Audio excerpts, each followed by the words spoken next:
Hey guys, welcome back to the channel. This is Lord Z TV. It's nice to be here. As you can see, I've got a red shirt on. This is to match the topic of today, which is Valentine's Day celebration and my thoughts on it. This occurred a few days ago, and everybody was in the spirit of love and romance, and they were displaying in different ways. Now, most people don't know much about Valentine's Day, except that it's an avenue to showcase your love and affection for who you're involved with. It could be your boyfriend, your girlfriend, your fiance, your spouse, or even your entanglement or your situationship. These things happen, you never can tell.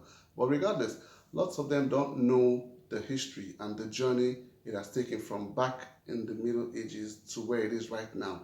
So on this video, I want to take you back down memory lane or down history lane, how you may see it, and let's see how it got to where it is from where it was. If this is something you want to listen to or be a part of, then pull up a chair, take a seat, and let's get into it right now.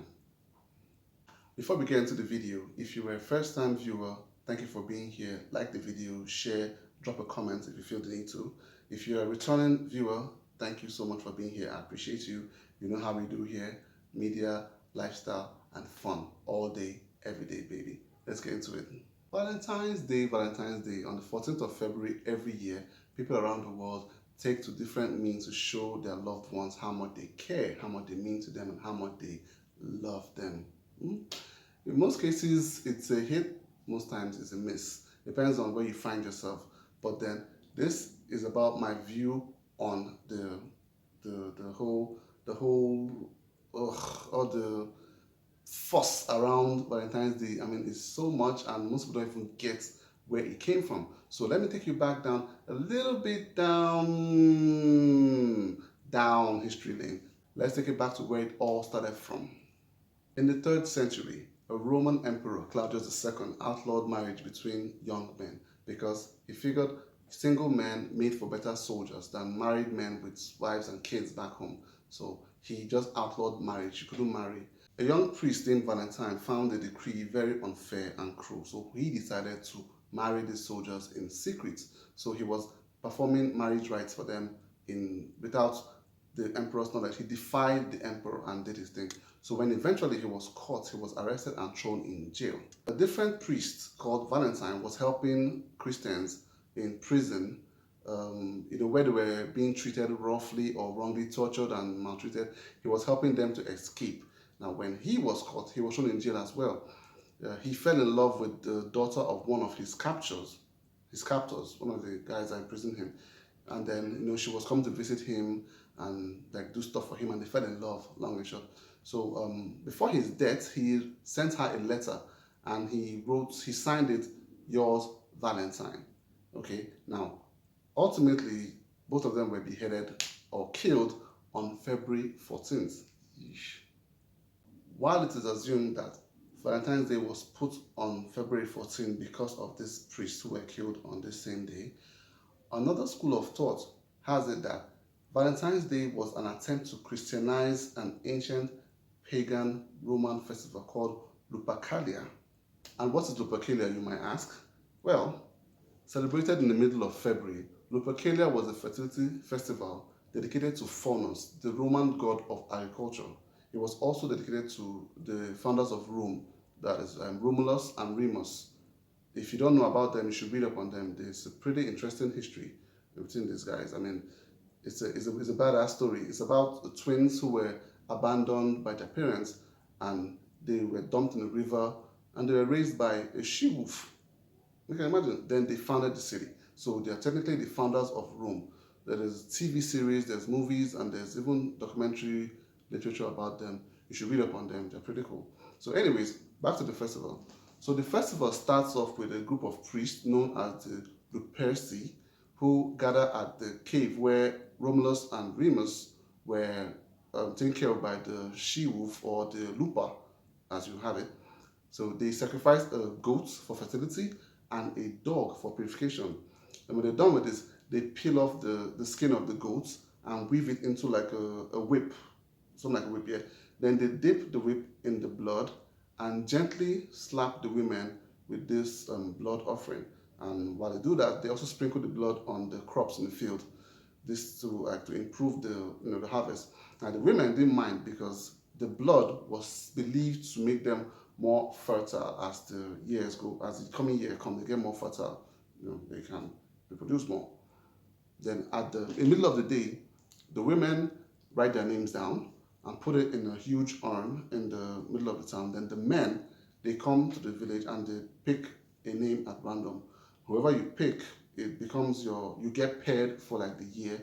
And most times this pairing leads to falling in love and getting married. So ultimately it was a celebration of all a dedication to the god of agriculture, fertility, and also romance was built in that. So it was believed that February 14 was the day of Lupercalia. Lupercalia was outlawed by Pope Galatius for being unchristian and uncivilized, and thus was replaced by St. Valentine's Day. And slowly but surely, Lupercalia was phased out and Valentine was accepted. So if you see, there's a history of where Valentine came from and how it has morphed over time. You get what I'm saying?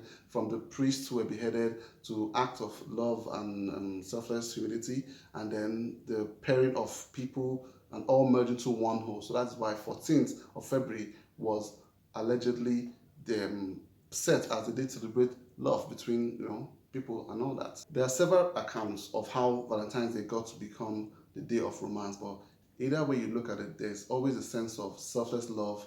There's a bit of heroism, there's a bit of tragedy involved, but it all comes around selflessness. Loving somebody or somebody you know or you don't know, or strangers, doing something, a random act of kindness. These are the things that signify Valentine's Day. But not today, as you can see. Today's Valentine is more about, oh, you didn't call me, where were you all day, why wasn't I on your DP, why didn't I get any gift from you, why don't you spend time with me, where were you all day, oh, really, really, really. I think it's just basic thinking, as in when you think like a basic person. Because left to me, I'd say if you're in love with a person, every day is Valentine's Day. You don't have to wait for one day to do something grand to celebrate or show the world that you love somebody. Because love is eternal. Love is yesterday, is today, is tomorrow. It's constant. You love somebody, you make them feel loved every single day of the week, of the year, of every day you can. You make them feel the love. Now, other days like anniversaries, birthdays, and holidays, okay, fine. You can do something to mark it significantly, yeah, but loving somebody is a continuous process. You don't have to wait for one day. I wouldn't say don't spend Valentine's Day with your loved ones or your lover. No, I wouldn't say that, but sometimes look deeper into it. Do something out of the ordinary. You can actually do Valentine's Day by various things. It mustn't involve sharing gifts or having sex or making love. You can help a stranger, someone you don't know from anywhere. You can do random acts of kindness, or what they call ARK, acts of random kindness. You can help people that cannot give you anything back. That's true love. When I see somebody who I know cannot pay me back for this thing I'm about to do for him, that is selfless act of love. You don't have to make it about people you are dating or you are involved romantically. You can spend Valentine's Day with old friends you haven't seen in a while. You can spend it with your grandparents or your neighbor, or you can go to the motherless homes and share out gifts. Do something differently. Love is a general, is a worldwide language. We show love in different ways. It mustn't be about your other half. It mustn't be. Maybe at the end of the day, you can go back home to your loved one and then you can do something. But then don't be petty about it. This idea of people crying about where have you been and whatnot. I'm with you every day of the week. Why does that day? I'm not, well, it depends on how you look at it. People take these things to heart. But I'm just saying, celebrate Valentine's Day in ways that are significant to you and how you can impact other people, not just your loved ones. Okay? Did you know that the very first Valentine, though we celebrate Valentine as celebration of love, did you know that the first Valentine actually came from prison? While he was imprisoned in London during the Great Hundred-Year War, Charles, the Duke of Orleans, sent a letter to his wife, born of Argamac. The letter, quite touching. Let me read it for you guys. My very gentle Valentine, since for me you were born too soon, and I for you was born too late. God forgive him who has estranged me from you for the whole year. I am already sick of love, my very gentle Valentine. Oh, so touching. But sadly, Charles was imprisoned for 25 years and Bond died before he was released. It's just so tragic. It's so tragic. Did you also know that modern depiction of Valentine's Day was made more popular back in the days by British author Geoffrey Chaucer? In 1375, Geoffrey Chaucer sent vows to Parliament in which he included the lines, "For this was done on St. Valentine's Day, where every bird comes to choose a mate." And after this, all the nobles just went crazy. They started sending all letters to their loved ones or their person of interest with these lines along this, in this pattern, St. Valentine's Day, and whatnot. And this was like one of the earliest depiction of St. Valentine's Day as a depiction of love and romance.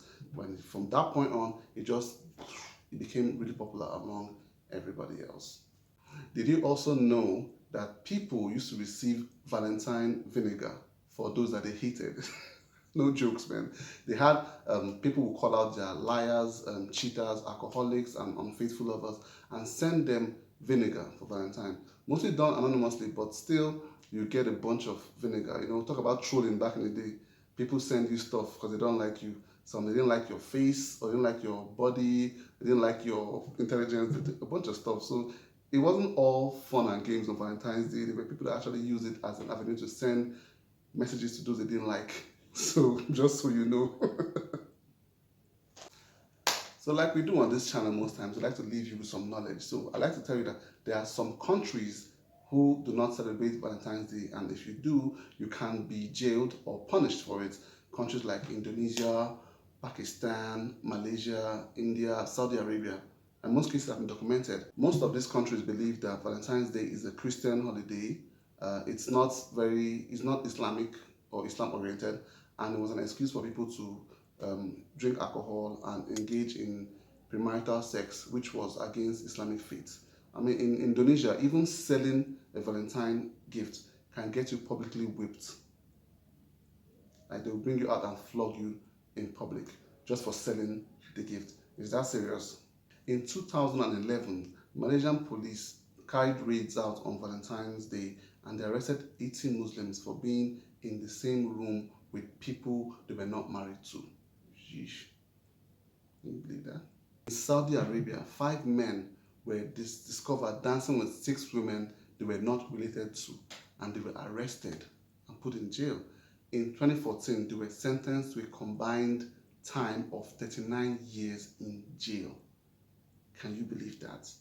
Just for dancing. It's true, when you go to a different country, you should act accordingly. This is how they have structured themselves, so you have to act according to their culture and tradition and the rules of the land.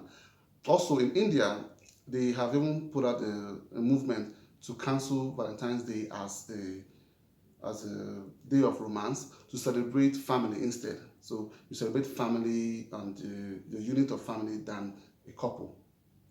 I didn't know the rules, it's just the way it is. So you have to know that some countries will not allow you to celebrate Valentine's Day because it's not allowed. Know this and know peace. And also, did you know that Cupid wasn't always a baby? That's just a depiction to make it easy on the eye. Cupid was actually the Greek god Eros. He was the very powerful god. He had he was one of the strongest gods because he controlled the strongest emotion, which was love. Now in his quiver, he had a gold arrow for love and a lead arrow for hate. Now he was really mischievous in his ways because in one of the records, he actually shot Apollo with a golden arrow and made him fall in love with the nymph Daphne. Then he shot Daphne with the lead arrow, making her hate Apollo. So there was a whole bunch of drama involved and it was just crazy.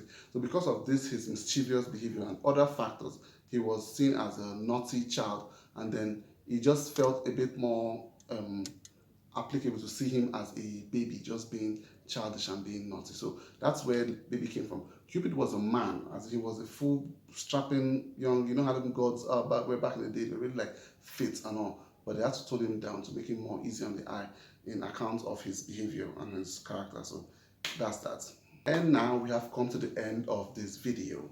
I hope you learned something. My take home is this: if you love somebody, really love somebody, you don't have to wait for one day out of the whole year to depict love or to do a grand act of love in someone, because love is eternal, love is constant, love is present all the time. You know, if you love somebody and really love somebody, you know what they're about, then it shouldn't take you hard to, it shouldn't take you too long to do the things that they like. You know what they like, you know what they don't like. Don't do what they don't like and do more of what they like. If you feel inspired and you want to buy them something at intervals, just do it. Don't wait until February 14th to buy them a gift or that thing they liked for so long. No, do it as it hits you, because love is constant. It's always there. You can have love yesterday, have love today, you have love tomorrow. You don't need a grand occasion to celebrate love. Do the love as it hits you. It's a feeling. It's not a day. It's not an event. Love is a feeling. So don't wait for one day to celebrate Valentine's Day. Every day is Valentine's Day as far as I'm concerned when you're in love. And that is my take home for you guys. I hope you have enjoyed this video. I made it especially for you, all you lovers and unlovers and half lovers. What does that mean? I don't know, but for everybody watching this, I hope you enjoyed the video. Feel free to drop a comment. You can like the video, you can share it. If you are a new person viewing, please subscribe to the channel and help the channel grow so we can reach a wider audience. If you are a returning viewer, thank you for viewing. I appreciate you guys. Share the video, drop a comment, let's talk about this. I keep saying this: you can teach me and I can teach you, and we all learn. So, if I have missed something, you want to add something to the knowledge pool, drop a comment down in the comment section and let's see how it goes. This is Lord ZTV, and we do media, lifestyle, and fun. Thank you for being here. Till next time, peace and love. God bless.